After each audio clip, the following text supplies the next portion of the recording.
अर्धवट राहिलेला कोर्स पूर्ण कसा करावा?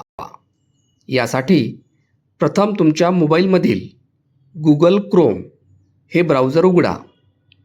वर दिलेल्या सर्च या ऑप्शनवर क्लिक करून www.futurevidya.com असे सर्च करा.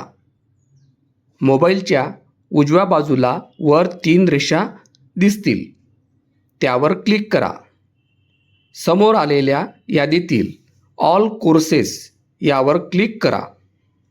आता सर्वात खाली दिसणाऱ्या यूजर अकाउंट यावर क्लिक करा. नंतर साइन इन या ऑप्शनमध्ये आपला मेल ID व पासवर्ड टाकून साइन इन करा. साइन इन नंतर वेबसाईटवर उपलब्ध कोर्सेसची यादी आपल्यासमोर आलेली दिसेल. त्यामध्ये आपण ज्या कोर्सची निवड केलेली आहे त्या कोर्सच्या खालीच निळ्या बॉक्समध्ये दिसत असलेले स्टार्ट कोर्स किंवा कंटिन्यू कोर्स यावर क्लिक करा. तुम्ही कोर्स नव्याने सुरू करा किंवा जिथे कोर्स अर्धवट राहिलेला आहे तिथून तो कोर्स कंटिन्यू करून आपला कोर्स पूर्ण करा.